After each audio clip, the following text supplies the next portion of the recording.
Do I, think that pharmacists are great? Absolutely. I love working with pharmacists. I have learned so much from them, actually.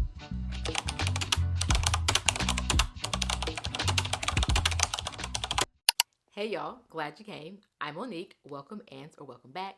Today we're talking all things pharmacy, and I'm going to be answering a really popular question that I get, which is why did you choose registered nursing over becoming a pharmacist, even though you've been a pharmacy technician for over a decade? What is the reason? So let's talk about it.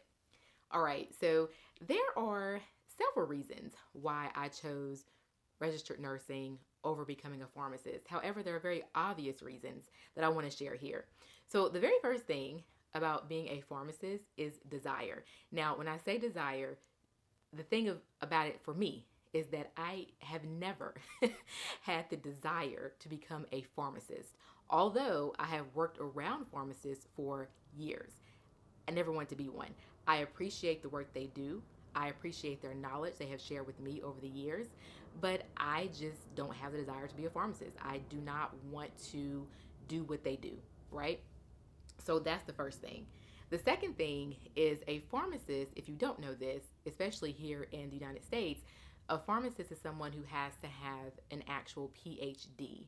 So just wanting to be a pharmacist means that you have to be in school for a very long time, in my opinion. So just to be a pharmacist, like your basic retail pharmacist, requires a PhD.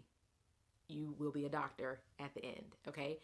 That tells you right there that you're going to school for over 4 years. So you may be going to school for 5, 6, 7, some maybe even 8 years if they go into a specialty of pharmacy like clinical pharmacist, okay?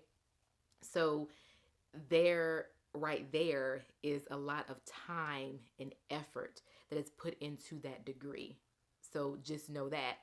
The next thing is the actual cost. So not only are you, elongating your time in school, but you're also going to be paying because it is not inexpensive. Most pharmacist schools are very expensive. Yes, there are scholarships, and yes, I do know some pharmacists who have actually graduated Ivy League schools with no debt. They are very intelligent human beings, and they did that. Okay, but there are others who may not have done that. Maybe they have taken out loans.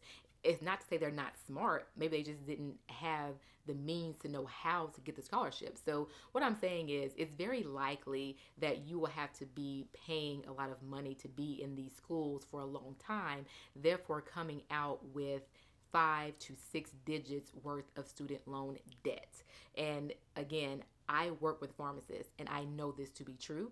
I know that they oftentimes still have a lot of debt when they graduate. Even after working as a pharmacist for 5 and 10 years, they're still paying off student loan debt. Okay, so just know that does come with the territory with that particular career.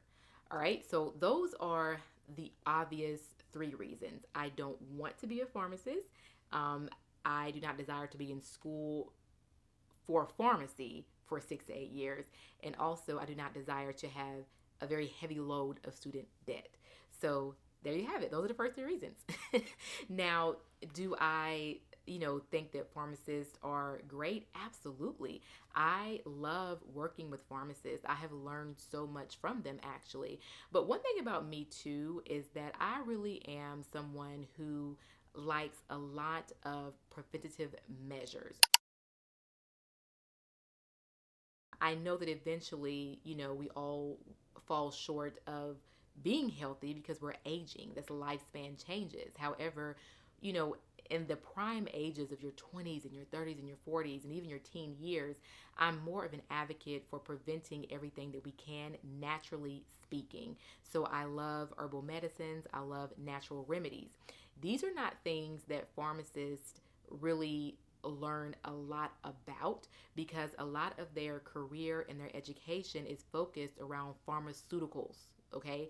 Pharmaceutical prescription medications. That is their specialty, that is their expertise. So I'm not saying they don't know anything about herbs, but they really do specialize in more of the chemistry and the chemical makeup of, how pharmaceuticals are made. So it doesn't really align with what I actually enjoy doing when it comes to healthcare, right? So that's all I have for this video. If you guys, like I said, have any comments on the video, or if you have any experience in these particular fields, definitely let me know. And also, if you're a pharmacist, let me know, because I really enjoy working with my pharmacists. You guys are absolutely great. We're glad to have you. So I hope you guys have a peaceful and productive rest of your day, and I will talk to you on the next upload.